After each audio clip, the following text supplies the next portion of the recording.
The morning started slow and heavy as if the sky itself had woken up on the wrong side of the bed, and Ethan Walker stepped out onto his beaten old front porch, feeling the weight of the warm air pressing against his skin like a giant lazy hand, trying to push him back inside. But he wasn't that kind of guy, and he never let weather boss him around, not in this small Arizona neighborhood, where summer felt like a blow-dryer stuck on high end, blasting right in your face, and where every day started with sweat sticking to your shirt before you even took 5 steps out the door, and despite the heat and the dryness that made the whole world feel like a frying pan, Ethan had one reason every single morning to smile, a slow, real smile that came from deep inside his chest. His truck, not just any truck, but his vintage forest green 1972 Chevy C10, a truck that looked like it rolled straight out of a classic road movie, with its strong lines and heavy metal body and sun-faded paint that made it look tough in a way new vehicles could never understand.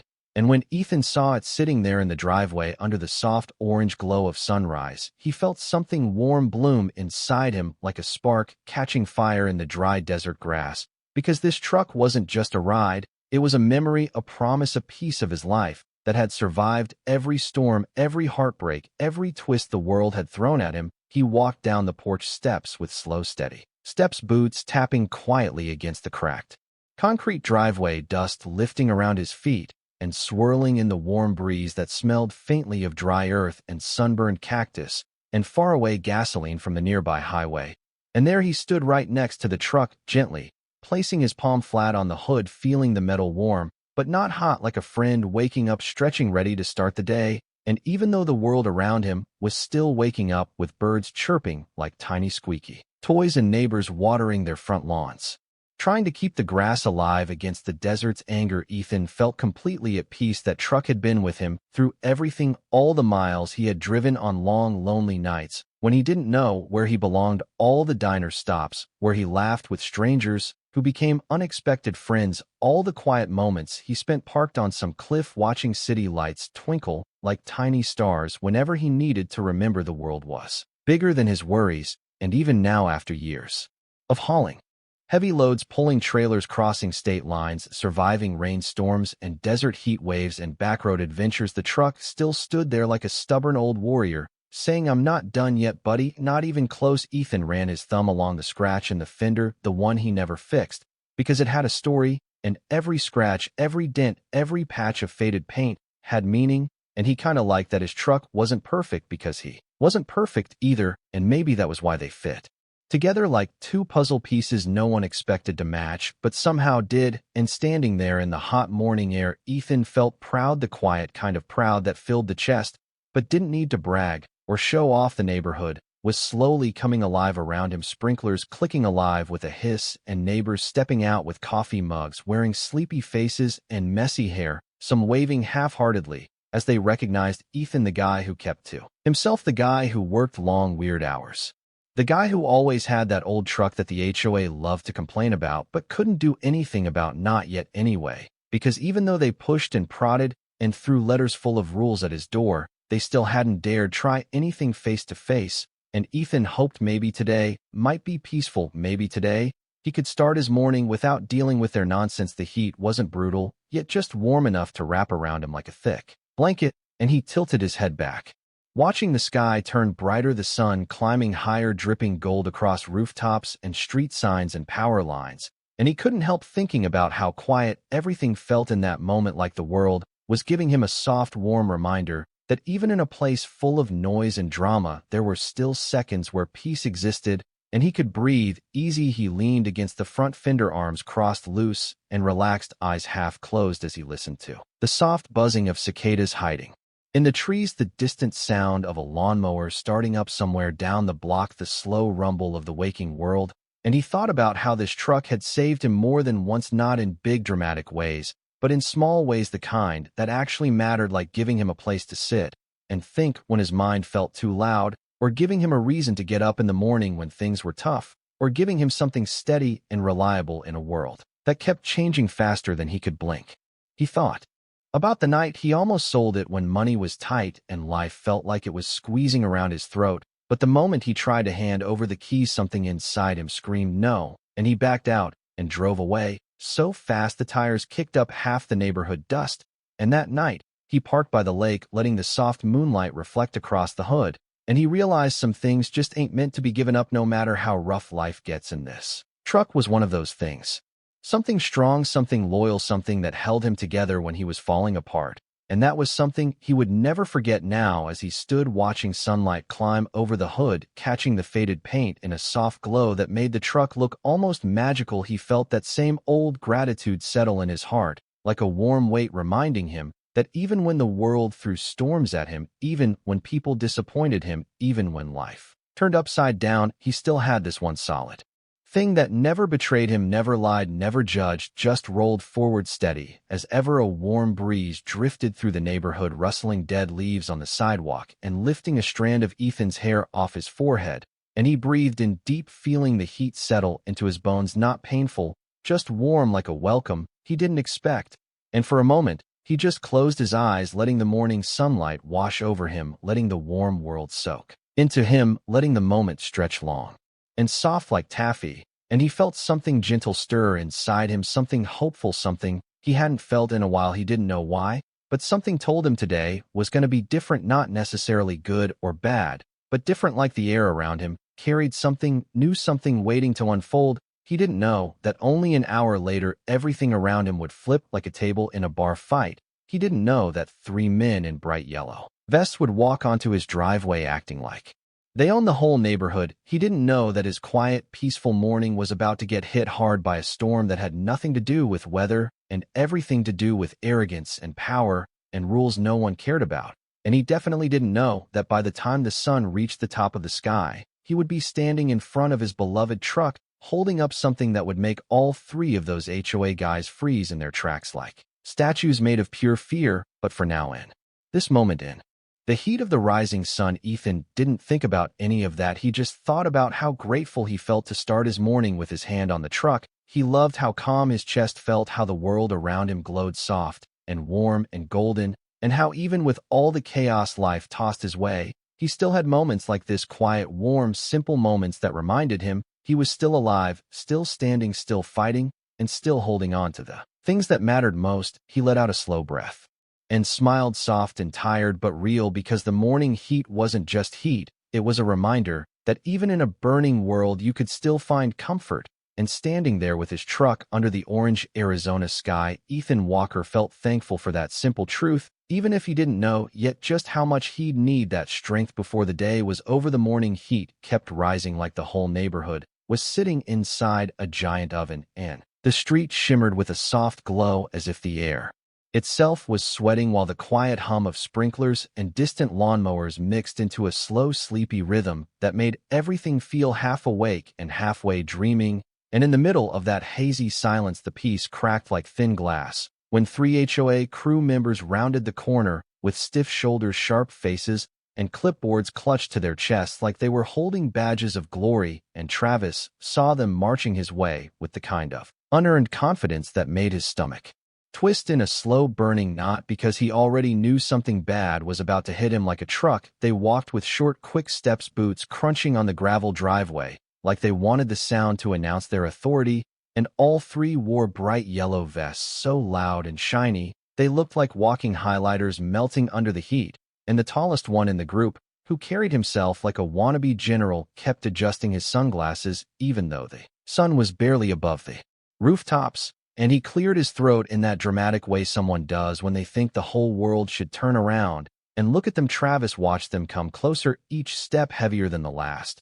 And he felt that weird pressure in his chest, the one that shows up when strangers approach with a mission, and not the good kind of mission, but the kind that smells like trouble and rules and fines and people trying to flex control they don't really have. And though he stayed still beside his vintage truck, his mind raced around in circles, because he loved that truck more than he loved most things in his life.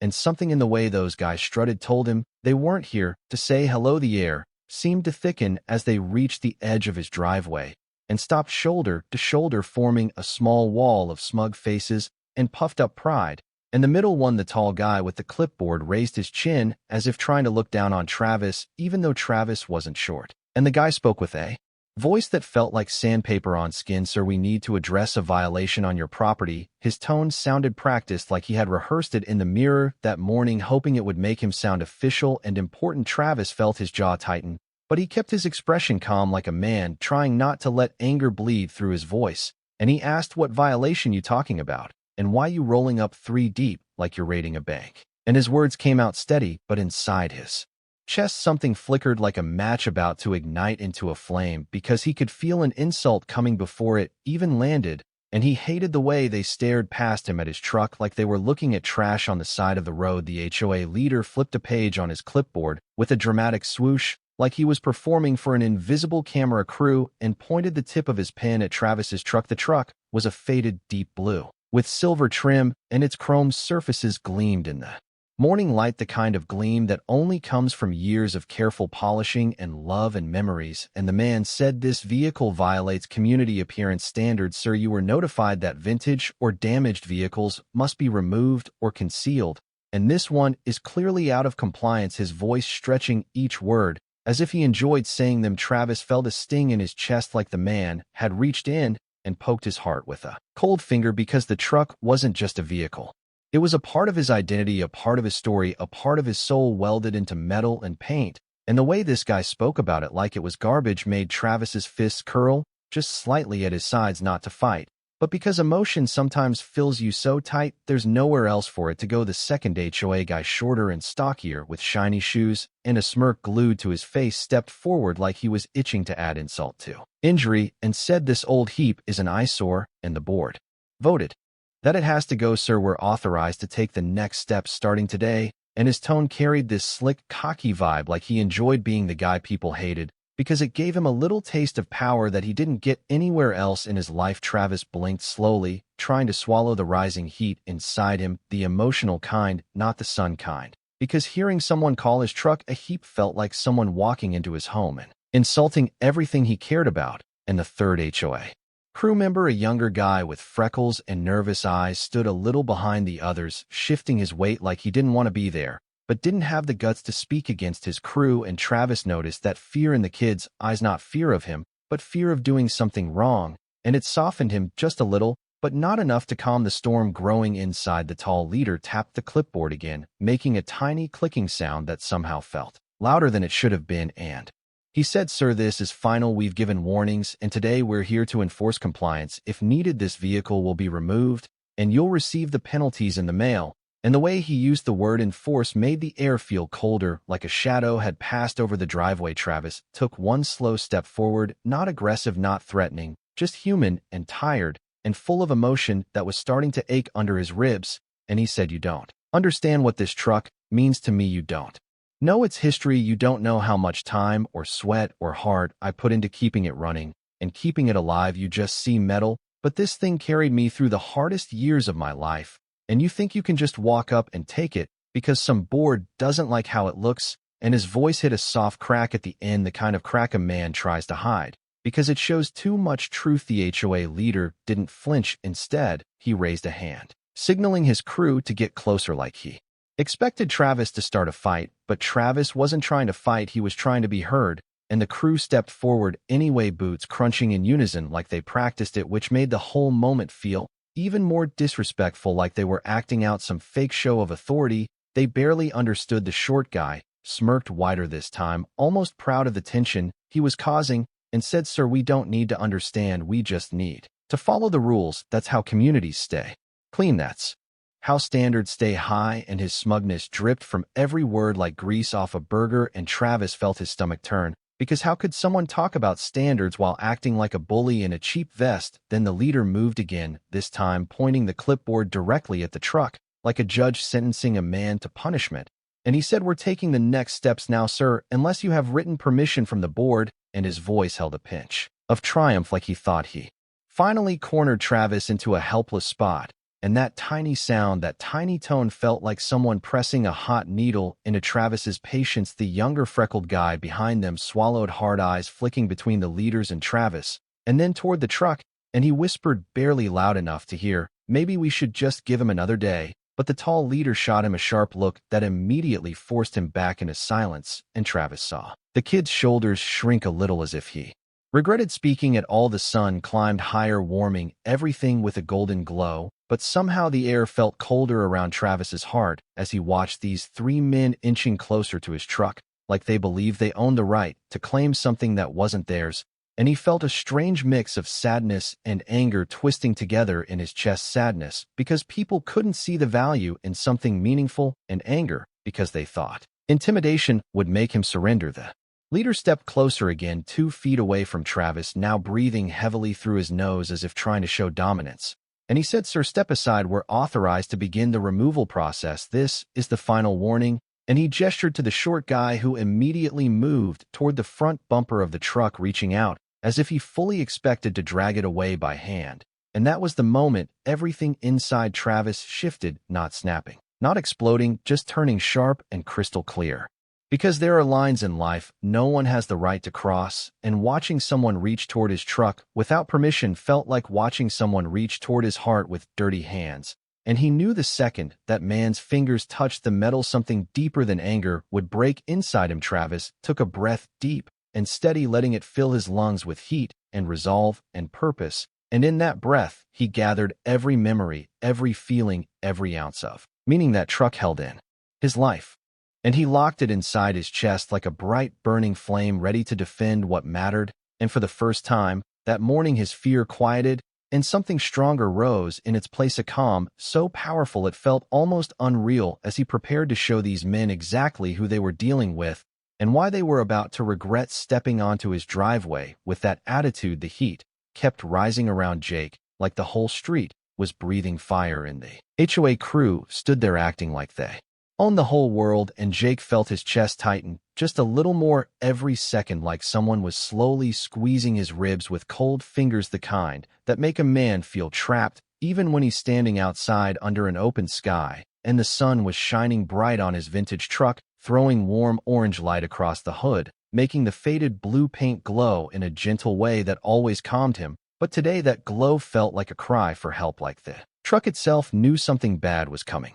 And Jake couldn't shake that feeling from his gut. The short guy with the clipboard leaned forward with a cocky grin, the kind of grin that made Jake's jaw clench a little, because it was the sort of look only folks who never struggled wore. And he said, "Sir, we told you already, this old machine got to go." And Jake heard that word old, and it hit him like a shove, because to him the truck wasn't old, it was loyal, it was honest, it was built stronger than half the fancy cars around the block. And when he looked at it, he didn't see rust, he saw heart, he saw history, he saw a piece of himself he didn't want to lose. The HOA leader stepped closer, boots crunching on the gravel, like they were stepping on something that didn't belong, and Jake felt a shake in his stomach, not from fear, but from anger, the slow burning kind that moves up your spine and sits heavy in your throat, making every breath feel warm and sharp. He kept his hands low and steady, but inside he was one big swirl of frustration, because all he wanted was peace. All he wanted was for these guys to understand that this truck wasn't just metal, it was meaning, it was the calm he came home to after long nights that stretched too far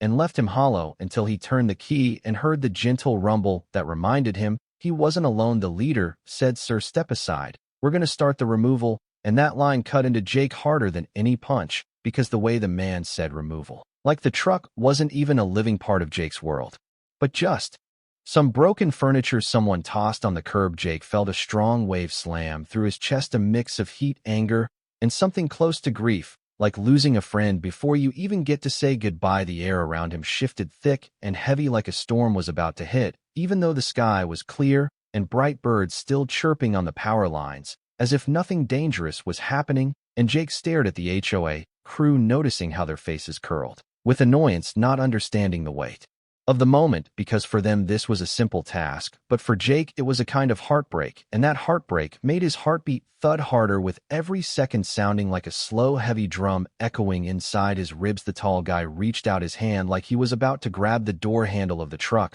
without permission, and that was the moment Jake's breathing changed, turning deep, slow, steady, because something inside him clicked like a lock snapping into place, the kind of moment where a man chooses to stand firm no matter how shaky the ground feels under his feet. He said in a voice low enough to vibrate through the space between them, "Hey, back up from my truck."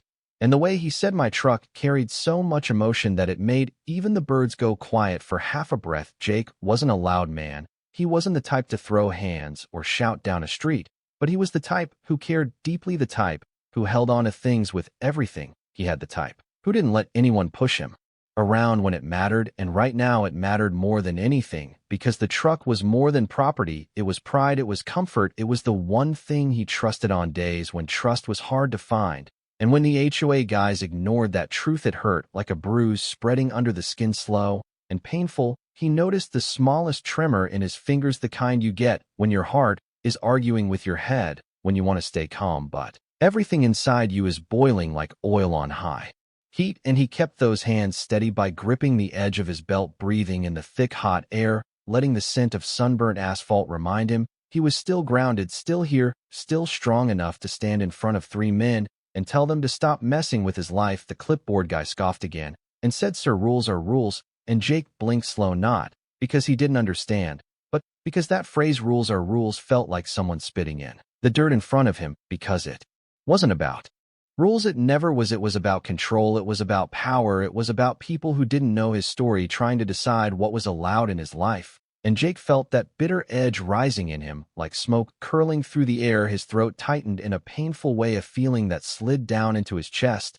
and trapped itself there, forcing him to breathe deeper, slower, heavier, the feeling of wanting to scream, but choosing not to because he knew yelling wouldn't help, and he didn't want to be that guy. He didn't want to be the man who snapped. He wanted to be the man who stood with dignity, even when he was angry, even when he was scared, even when he felt like the world was pressing on him from every side. The HOA men exchanged glances like wolves circling a tired deer, thinking they had the upper hand. And that look pushed Jake's emotions into a sharp place inside him, a place that made his voice drop softer, steadier, more serious than before. He didn't raise his arms. He didn't step forward. He just stood tall, shoulders firm, breathing slow, staring through them like he could see every intention tucked behind their eyes, and the silence that formed between them felt thick as syrup, warm and slow, stretching longer with every heartbeat. Jake felt the sun baking the back of his neck, sweat rolling down his temple in a slow line, catching dust from the warm wind. And even with all that heat, the cold anger inside him didn't fade. It grew stronger, cleaner, clearer. He knew this wasn't a moment he could back down from. He knew this was the line that separated being pushed around from being respected, and he wasn't about to let anyone cross that line, not today, not ever. And as the HOA leader lifted his hand like he was about to touch the truck again, Jake felt the swelling pressure inside him reach a breaking point, like a dam cracking from too much force. And in that instant, he understood that everything was about to change, and the next thing he did would define the whole day, maybe the whole future, because he wasn't going to let them take the one thing in his life that still felt like home. The HOA crew shifted their weight like they owned the whole block, swagger in their steps, but nervous twitch hiding in their eyes as they closed in on the driveway, their vests glowing bright under the hot morning sun, and the heat bouncing off the pavement felt like it was joining the argument too. The leader, a tall guy with a chest puffed out like some wannabe cowboy, lifted his chin and signaled his buddies forward.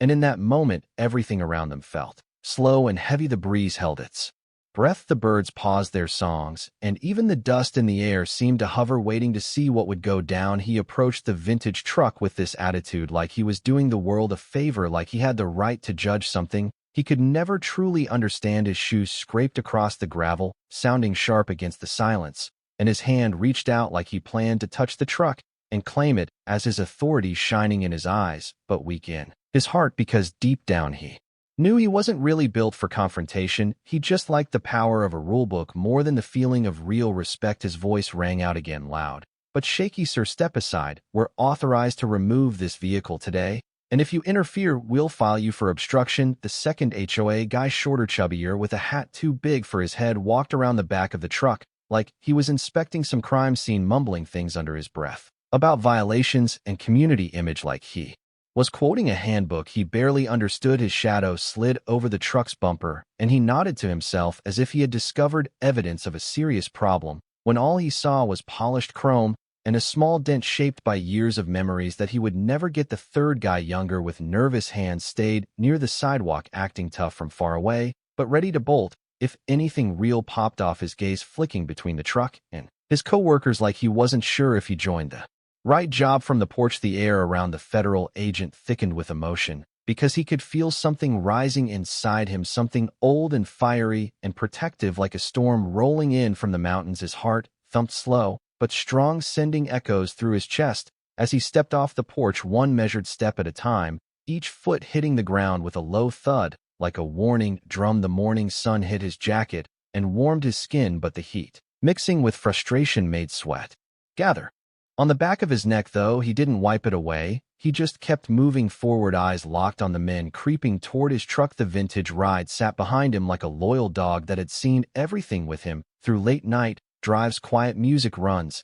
and lonely highway sunsets, its faded paint still catching light in a way that made it look alive, a living memory rather than just metal and wheels. The truck carried stories of long roads, soft laughter, broken moments, and healed hearts, and the agent felt all of it at once, filling his chest until it almost hurt, because the idea of losing it to some power-hungry HOA board felt like someone trying to rip out a piece of his own history. The leader's hand moved closer, fingers stretching through the hot air, and as he reached the truck, something in the atmosphere shifted. The wind stopped, the sound stopped, even time paused, like the world wanted to see what the agent would do next. The agent's eyes narrowed, sharp as a knife, but full of emotion.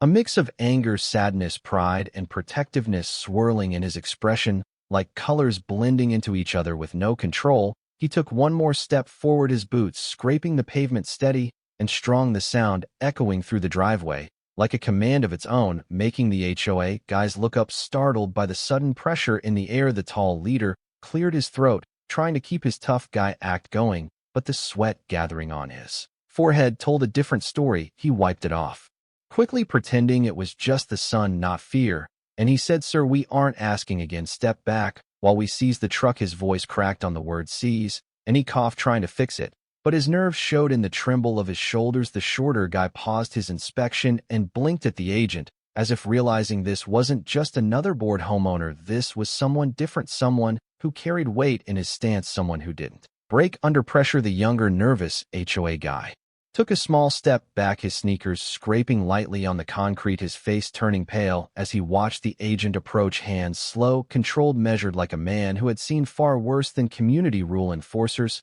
And the kid muttered something like, "Maybe we should wait, or maybe this is above our pay grade," but his words were quiet, soft, like he hoped no one heard them. The leader ignored him, pretending the fear wasn't spreading through the team. Like a slow leak in a tire, the agent reached the edge of the driveway, the sun casting a long shadow behind him, stretching all the way to the porch, and the heat rolled across his face, making the world shimmer slightly. But he kept his eyes locked on the men, and his voice came out low, calm, deep, with a weight that felt like truth, not threat. "You don't get to touch that truck," he said, each word flowing like a steady river. No shouting, no barking, no anger, just certainty, the kind that makes people stop walking without knowing why. The men froze, their breath catching in their throats, their hands suspended mid-action like puppets. Someone paused, the air tightened, even more, pressing against their chests, and the world around them seemed to lean in, listening, waiting, sensing something big was about to happen. The agent stood tall, the morning sunlight painting his figure in warm hues, and his chest rising slow as he breathed in, steady, letting every ounce of strength settle inside him. He wasn't just protecting a truck, he was protecting memory, meaning, loyalty.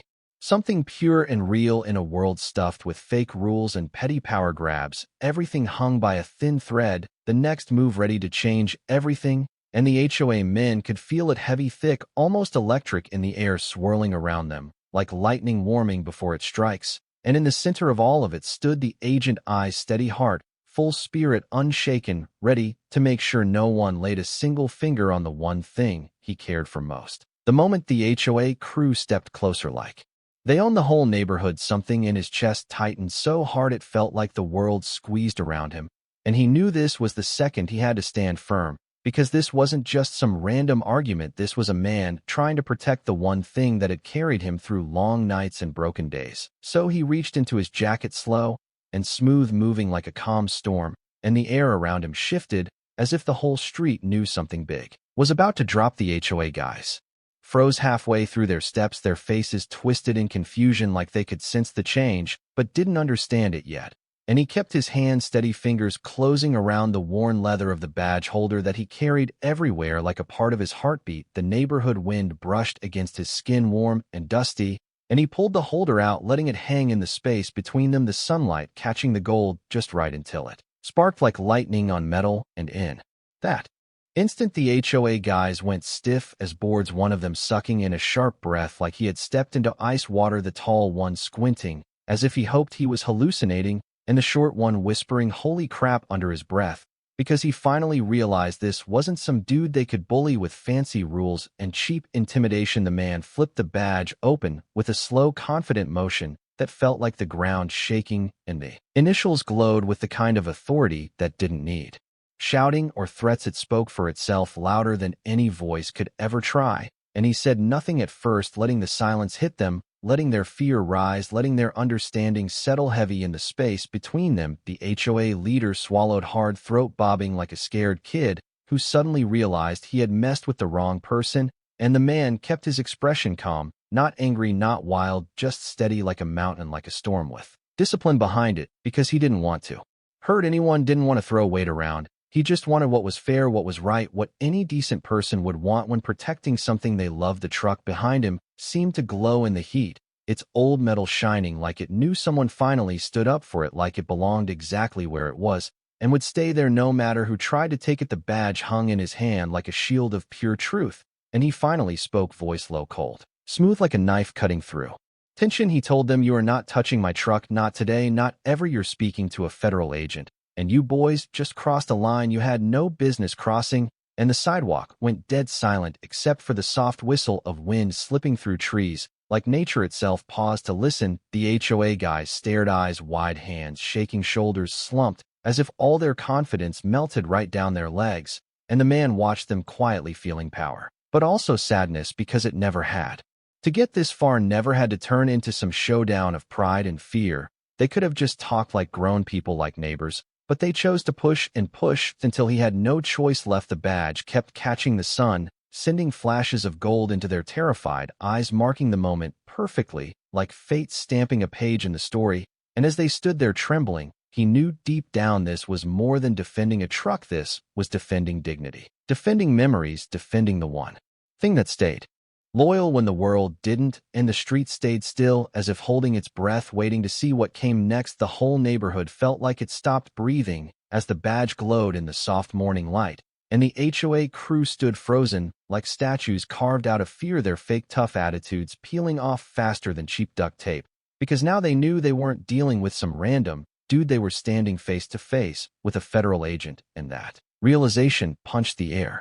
right out of their chests. Marcus didn't raise his voice, he didn't puff up his chest, he didn't need to, because the quiet strength rolling off him was louder than any yelling could ever be, and the vintage truck behind him sat tall and proud, its red paint catching the sun like a loyal friend shining back at him, reminding him he wasn't fighting alone. And the biggest guy in the HOA group tried to swallow, but his throat clicked loud enough for everyone to hear as he stammered something that almost sounded like an apology but came out more like a squeak, and Marcus could feel the heat of anger fading slow, replaced with this heavy, peaceful feeling like he finally had room to breathe again. But beneath that calm was a deep ache, because he never wanted things to reach this point. He just wanted to live quiet, keep his truck safe, and mind his business. Yet here, he was standing in front of people who didn't even see the heart tied to that machine, and the guy with the clipboard lowered it slowly, hands shaking like he wished he could rewind the last 10 minutes, and Marcus could feel the air shift like the wind had changed direction, carrying away all the tension that had been clinging to the moment, and a soft breeze brushed across the driveway, lifting a few fallen leaves and making the morning feel lighter, almost gentle, as if the world itself was relieved that he finally stood his ground. And as the HOA men backed up inch by inch, eyes glued to the badge like it was some kind of burning flame, Marcus knew this moment would stick in their minds forever, reminding them not to judge people by the surface, not to assume they could bully someone just because they wore a vest with a name tag. And the street around them stayed quiet like a church hallway. Even the birds paused their chirping as if they were waiting for him to speak. And deep in his chest, Marcus felt this mix of pride and sadness. Pride, because he protected what mattered, and sadness, because it even came to this: the truck's metal gleamed behind him, catching his reflection, and he felt connected to it more than ever. Two survivors holding their ground together against a world that sometimes forgets kindness. And the HOA guys muttered something about misunderstanding, But their voices were so weak they barely counted as words, and Marcus didn't need to say anything back because the truth was already written all over their faces, and as they stepped away their shoulders slumped like the weight of their own actions was crushing them, and the sound of their retreating footsteps echoed down the sidewalk, carrying the memory of a moment they would never forget. And Marcus stayed standing in that warm, quiet sunlight, feeling the calm settle deep into his bones, knowing the fight wasn't over forever, but today victory belonged to him and his faithful old truck, a symbol of strength, history, heart, and everything worth protecting.